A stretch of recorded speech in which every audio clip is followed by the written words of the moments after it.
2020년도 코로나가 한참 진행되어서 우리 백성들이 모두 힘들어할 때에 텔레비에서 아주 백성들의 관심을 끌었던 시청률 높은 프로그램이 하나 진행이 되었어요. 이름하여 내일은 미스터 트롯이라는 프로그램이었어요. 서바이벌 오디션 프로그램으로 진행되어서 경쟁을 통해서 이제 한 단계 한 단계 사람들을 추려나가고, 그때마다 아주 변화 있는 어떤 경쟁을 하도록 해서 이전에 보지 못했던 방식이어 가지고 많은 사람들의 관심을 모았습니다. 이때 많은 사람들을 이제 코로나 상황이기도 해서 텔레비 앞으로 사람들을 불러 모으게 되었고, 또 이때 사람들이 코로나 때문에 마음이 힘들던 이때에 다른 사람도 노래를 잘했지만은 아주 특유한 감성적인 터치로 노래를 잘 불러서 1등을 한 사람이 바로 임영웅이라는 사람입니다. 여러분 모르는 것처럼 이렇게 쳐다보시네요.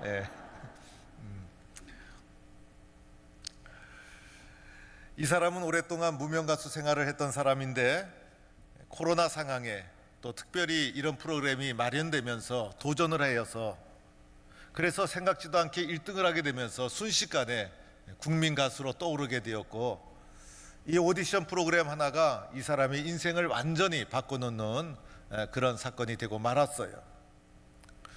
인생을 살다 보면 우리의 인생에 결정적인 사건을 만날 때가 있습니다. 그런데 그 결정적인 사건을 만났을 때 이 사건을 넘어서야 되는데, 이 사건을 뚫고 나가야 되는데, 이 사건을 이겨야 되는데, 이 사건을 어떻게 맞이해야 되는가, 이런 문제 앞에 부닥칠 때가 있더라는 것입니다. 그래서 그 사건을 잘 극복하고 나가면 인생의 새로운 결정적인 상황이 될 수도 있는데, 우리에게 부닥쳐오는 인생을 어떻게 뚫고 나갈 것인가, 오늘 말씀에 나오는 다윗이 그의 일생의 가장 중요한 사건을 만나게 됩니다. 오늘 말씀에 보면 다윗은 아버지의 심부름으로 양치기 다윗이 전쟁터에 나간 형들을 돌보기 위해서 먹을 것을 가지고 전쟁터에 나가 보게 됩니다. 이때 사울을 중심으로 한 이스라엘 군대와 블레셋 군대가 엘라 골짜기에서 대치 중에 있었어요. 다윗이 엘라 골짜기에 도착해 보니 블레셋 골리앗의 군대에 사울과 이스라엘 군대가 완전히 밀리고 있는 상황이었어요. 블레셋의 골리앗이라는 장수가 나와서 큰 소리를 지르며 겁을 주는데, 사울의 군대는 겁을 먹고 떨고 있는 상황이었습니다. 사울과 이스라엘 군대가 심히 두려워하여 그 앞에서 도망가기 바빴어요. 골리앗을 보기만 해도 기세에 눌려서 두려움으로 도망치고 누구 하나 그 앞에 나서는 사람 없었어요. 사무엘 17장 4절에 보니 골리앗을 가리켜 싸움을 도두는 자, 이렇게 말하는데 전문 싸움꾼이라는 거예요. 전문 싸움꾼을 어떻게 감당할 수 있겠어요? 전문적으로 싸움에 훈련받고 익숙한 이 용사를 누가 감히 대적할 수 있겠어요? 더하여 이 골리앗은 키가 6규빗인데 계산해보면 2m가 넘고 3m가 안 되는 키 크기. 그래서 우리나라 운동선수 중에서도 힘센 운동선수 중에 최홍만이나, 그리고 과거에 씨름 선수였던 이봉걸 선수, 이 선수보다 더 크고 장대한 사람이 골리앗이었어요. 머리에는 노트구 썼죠. 그리고 이 옷은 이 비닐 갑옷으로 노스로 된 것을 입었죠. 그리고 다리는 녹 각반으로 무장을 했죠. 그리고 노 단창을 메었죠. 온 몸을 철 갑옷으로 무장을 해서 겉으로 드러나는 것은 얼굴만 드러나게 하고, 걸어갈 때마다 출렁출렁 소리가 나고, 그리고 이 골리앗이 사용하던 큰 단창은 배틀채 큰 거였는데, 이것을 휘두르는 무시무시한 장수가 바로 골리앗이었어요. 이 골리앗이 목소리도 우렁차서 이스라엘 진영을 향해서 나와서 나와 한판 붙자 소리를 지르면 그 누구도 나서지 못하고 벌벌 떨고 있었어요. 이스라엘 군대를 모욕하면서 싸움을 걸었지만은 사울과 사울의 군대 다 겁을 먹고 용기 내지 못하고 두려워하고 떨고 있는 상황에 다윗이 전쟁터에 도착했다는 것입니다. 이 모든 것 어쩌면 당연한 일이죠. 누가 감히 골리앗 앞에 나설 수가 있겠어요? 이 골리앗은 일찍부터 전쟁터를 누빈 백전노장의 장수요, 기골이 장대하고 그리고 온갖 철옷으로 무장을 하고 엄청난 무기를 휘두르는 무시무시한 괴물과 같은 장수인데 누가 감히 이 앞에 나설 수 있겠어요? 어쩌면 당연한 일이라 할 수가 있는 것입니다. 그런데 우리는 여기서 사울과 사울의 군대가 왜 이렇게 골리앗 앞에서 두려워 떨고 있었을까? 진짜 이유를 살펴봐야 합니다. 사울과 사울의 군대가 이렇게 두렵고 무서워할 수밖에 없었던 이유가 있었어요. 그것은 바로 골리앗을 바라볼 때 겉모습만 바라보았기 때문에, 외적인 모습만 바라보고 판단했기 때문에 겁을 먹고 두려워하고 있었다는 것입니다. 겉으로 드러난 모습만 보았고 세상적으로만 판단했기 때문에, 믿음 없는 눈으로 보았기 때문에 그 골리앗을 이길 수가 없었던 것이고, 자신들 앞에 가로막혀서 큰 소리치고 모욕하는 이 골리앗 앞에 떨며 두려워할 수밖에 없었다는 것입니다. 그런데 반면에 다윗은 어떻게 하였나? 오늘 다윗의 모습을 사무엘상 17장에서 쭉 살펴보도록 하겠어요. 다윗은 작고 작은 연약한 소년, 형들은 전쟁터에 나갔지만 다윗은 전쟁터에 나갈 수 없는 어린 소년. 그래서 이 장면을 보면서 가장 무서워하고 떨어야 될 다윗이었지만은 똑같은 골리앗을 보고 똑같이 소리 지르고 엄청난 무기를 휘두르는 똑같은 골리앗을 보고 도대체 다윗은 어떻게 반응을 하였나? 오늘 17장 26절 말씀에 다윗이 이렇게 말하고 있어요. 이 할례 받지 않은 블레셋 사람이 누구이기에 살아계신 하나님의 군대를 모욕하느냐? 그래서 다윗이 똑같은 골리앗을 보았음에도 불구하고 골리앗의 외적인 모습, 골리앗의 크기 문제, 우리가 가지고 있는 군대의 크고 작음을 보지 않고 이 할례 받지 못한 자가 어찌하여 살아계신 하나님의 군대를 모욕하느냐라는 하나님의 입장에서 이 문제를 바라보고 있었다는 거예요. 오늘 여기서 다윗이 고백하죠. 살아계신 하나님, 하나님은 살아계시다. 그래서 어찌하여 살아계신 하나님을 모욕하느냐라고 하면서 살아계신 하나님의 입장에서 골리앗을 바라보고 있었다는 거예요. 17장 32절에도 보면 다윗이 이렇게 말합니다. 그로 말미암아, 골리앗으로 말미암아 사람이 낙담하지 말 것이라. 저 무시무시한 골리앗 낙담하지 말라는 거예요. 주의 종 다윗 자신을 가리키는 거예요. 주의 종 다윗이 가서 저 블레셋 사람과 싸우리라. 여러분, 이것이 말이 됩니까? 상대도 되지 않잖아요. 세상적이고 겉모습으로 보면 어찌 상대가 될 수 있겠어요? 그런데 다윗은 겉모습을 보고 판단하거나 비교하지 않았어요. 살아계신 하나님이 계신데 내가 나가서 저 블레셋 사람과 싸우리라. 이 다윗의 마음속에는 두려움, 불안 전혀 찾아볼 수가 없어요. 그리고 나서 36절에도 이렇게 말하죠. 주의 종이 사자와 곰도 쳤은즉 살아계신 하나님의 군대를 모욕한 이 할례 받지 않은 블레셋 사람이니까 그가 그 짐승의 하나와 같이 되리이다. 약물을 치면서 곰도 쫓아내고 사자도 쫓아냈던 다윗이 저 블레셋, 저 골리앗, 살아계신 하나님이 똑같이 해 주실 것이다 라는 담대한 믿음을 가지고 있는 것을 보게 됩니다. 이 다윗의 마음속에는 골리앗에게 패한다는 것 상상도 하지 않는 거예요. 상상도 하지 않는 것. 오늘 읽은 말씀이죠. 45절 말씀. 45절 말씀에는 이렇게도 고백하고 있어요. 너는 칼과 창과 단창으로 내게 나아오거니와. 칼과 창과 단창은 세상적 무기예요. 골리앗은 세상적 무기를 휘두르는 자예요. 그러나 나 다윗은 어떻게 한다고 했습니까? 만군의 여호와의 이름 곧 내가 모욕하는 이스라엘 군대의 하나님의 이름으로 내게 나아가노라. 다윗은 칼과 창과 단창으로 나가지 않아요. 세상적 방법을 의지하지 않아요. 하나님의 이름으로, 살아계신 하나님의 이름으로 나아가고 있다는 거예요. 47절에도 중요한 말씀 해주시죠. 여호와의 구원하심이 칼과 창에 있지 아니함을. 칼과 창, 세상의 방법으로 승리하고 이기는 거 아니에요. 이 무리에게 알게 하리라. 전쟁은 누구에게 속했어요? 여호와께 속한 것인즉 그가 너희를 우리 손에 넘기시리라. 이기고 지는 것 하나님 손에 있다는 거예요. 전쟁은 여호와께 속한 것이다. 살아계신 하나님이 함께 하시는데 그 살아계신 하나님이 너를 우리 손에 넘기시리라.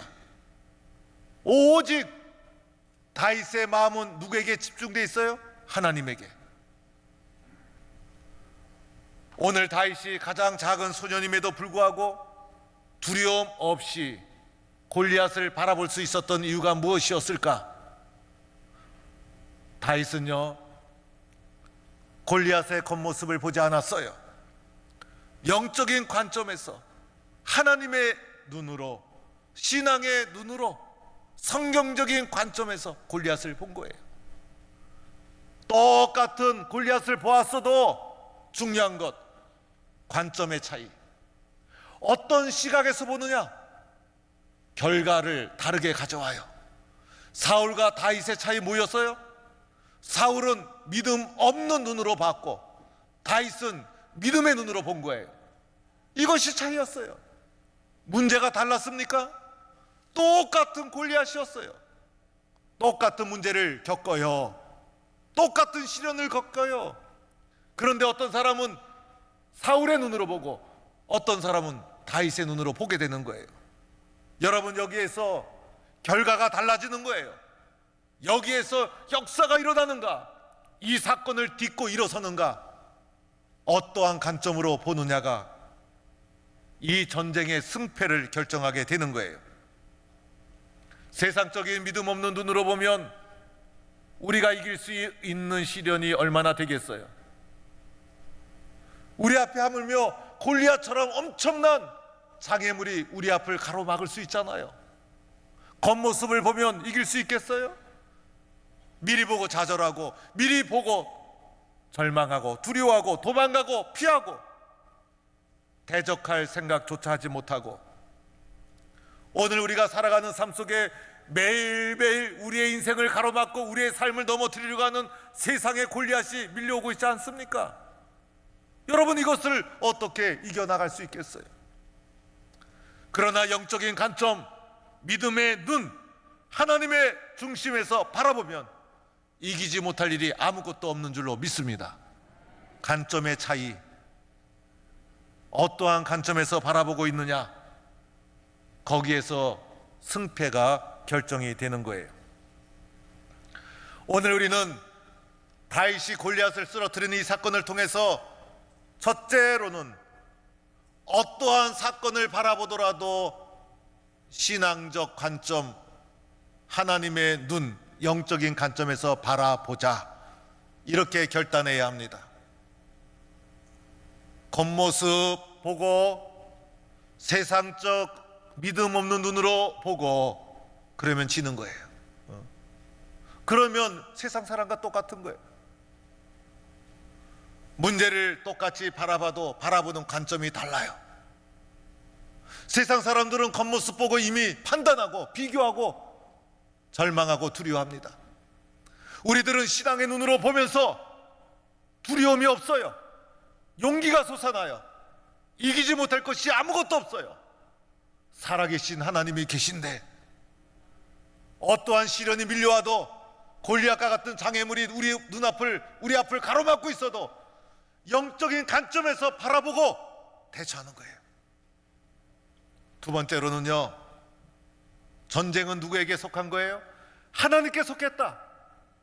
내가 최선을 다하지만은 하나님이 하시는 거예요. 나는 하나님께 맡길 뿐이에요. 맡기는 믿음. 그래서 예수 믿는 것 아니에요?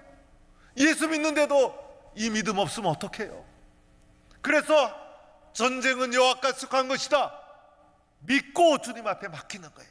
내가 끌어안고 고민하고, 내가 끌어안고 내가 이기려고 하고, 내가 끌어안고 내 힘으로 하려고 그러지 마시고 하나님께 맡기고, 살아계신 하나님 역사해 주실 줄로 믿고 하나님께 맡기는 거예요. 이것이 믿음 아닙니까? 그래서 하나님이 하신다, 하나님이 살아계시다, 하나님이 도와주신다. 그래서 오늘 이 다윗은요, 살아계신 하나님이란 말이 자주 나오잖아요. 하나님이 살아계심을 믿고 있는가? 이 문제예요. 하나님이 하신다, 이 믿음을 가지고 하나님께 맡겨야 되는 거예요. 세 번째로는요, 그 하나님께 집중해야 돼요. 하나님이 하시고 있는데 불신앙적인 의심의 마음으로 다가서서는 안 되는 거예요. 철저하게 하나님께 집중해서 하나님 역사해 주실 줄로 믿습니다. 하나님 도와주실 줄로 믿습니다. 하나님의 인도, 하나님의 능력, 하나님의 도와주심을 철저하게 믿는 집중력 있는 믿음, 미지근한 믿음 안 돼요. 될까 안 될까 양다리 걸치지 마시고 이왕 믿는 것 화끈하게 집중력 있게 믿을 때 역사가 일어나는 거예요. 학창시절에 렌즈 가져다가 햇빛 내리쬐면 종이에다가 초점을 맞춰서 이렇게 할 때가 있잖아요. 초점이 널찍하면 불 안 붙어요. 그런데 초점을 좁게 집중력 있게 렌즈를 통해서 빛을 투과하면 멀쩡한 종이에 뭐가 일어나요? 불이 일어나. 맨 처음에 할 때 그 얼마나 신기했어요. 집중력 있게 주님을 꼭 붙잡으면 성령의 불, 기적의 불이 일어나게 될 줄로 믿습니다. 역사가 일어나는 거예요. 오늘도 찬송가 하나 소개할게요. 찬송가 357장 가사 내용이 오늘 메시지하고 똑같아요. 주 믿는 사람 일어나 다 힘을 아파요. 그죠? 우리는 어려움 만날 때 주저앉아 있지 말고 일어나. 살아계신 하나님이 계신데 손에 손을 잡고 다 힘을 합해서 이 세상 마귀를 다 쳐서 멸하세. 우리 앞을 가로막는 골리앗과 같은 거예요. 다 쳐서 멸하세. 주저앉아 있을 수 없어요. 저 앞에 오는 적군을 다 싸워 이겨라. 믿음의 길을 걸어가는 우리 앞에 놓인 방해물, 가로막는 세력 다 이겨나갈 수 있어요. 주 예수 믿는 힘으로 온 세상 이기네. 그죠? 어떤 힘으로? 주 예수 믿는 믿음의 힘으로 이기는 거예요. 후렴 부분 이렇게 되어지죠. 공감하시는 분은 같이 불러보는 거예요. 믿음이 이기네, 믿음이 이기네, 주 예수를 믿음이 온 세상 이기네. 할렐루야. 다른 방법으로 이길 생각하지 마시고 믿음으로 영적인 관점에서 바라보고 하나님이 살아계신데, 하나님이 도와주시던데 하나님께 집중해서 믿음으로 이겨나갈 때 이게 우리가 세상에서 사용하는 가장 강력한 무기예요. 다윗이 마지막 결정적으로 골리앗을 무너뜨린 무기가 있었죠. 무엇이었습니까? 물맷돌. 다윗이 양무리를 치다 보니까 양무리를 효과적으로 치기 위해서 뭐 그 당시 총이 있었어요. 뭐 화살을 쓸 수가 있어요. 그리고 사자나 늑대가 오면 사자나 늑대보다 달리기를 더 잘합니까? 그래서 효과적으로 연구하다가 야, 이 물맷돌. 그래서 손에 익숙한 물맷돌을 딱 골라서 주머니에 집어넣고 가방에 집어넣고 연습을 수없이 했어요. 그래서 탁 던지면 늑대 명중시키고 탁 던지면 사자 명중시켜서 이 짐승들이 맞으면 깨갱하면서 도망가는 거예요. 제가 언젠가는 어떤 모임에 갔더니 물이 있는 데 갔는데 거기 계신 분이 하나 하시는 말씀이 자기가 물 수제비 탁 던지는 거 선수라는 거예요. 제가 속으로 과거에 이거 잘 못하는 사람이 어딨나, 나도 왕년에 어릴 적에 탁 던지면 동네에서 수제비 탁탁 하는 거 선수였는데, 그래서 속으로 제가 웃으면서 나도 잘한다고 해보래요. 그래서 돌을 하나 주워가지고 어릴 적 생각하면서 폼을 잡고서 탁 던졌는데, 세상에 어릴 적엔 잘했는데, 분명히 잘했는데 나이가 먹다 보니까 이 뜻대로 안 돌아가더라고요. 그러더니 돌이 쭉 날아가더니 물속에 그냥 꼴까닥 빠지고, 이상하다, 내가 잘했는데 왜 그러노? 그러더니 이분이 웃으면서 자기 한번 해보겠대요. 그래서 제가 속으로, 저랑 나이도 비슷해서 너나 나나 그 속으로 제가 설마 나도 이 정도인데 당신도 나이 좀 생각하소, 속으로 그랬어요. 그랬는데 이분이 쫙 던졌는데요, 물 표면으로 그 돌이 착착착착착착착착 가더니 건너편으로 돌이 넘어가는 거예요. 세상에, 저는 너무 놀랐어요.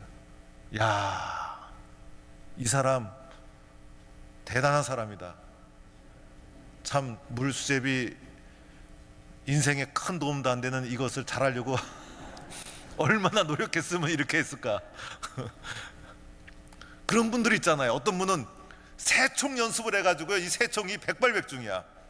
하여튼 세상에 이상한 사람들 많긴 많아요.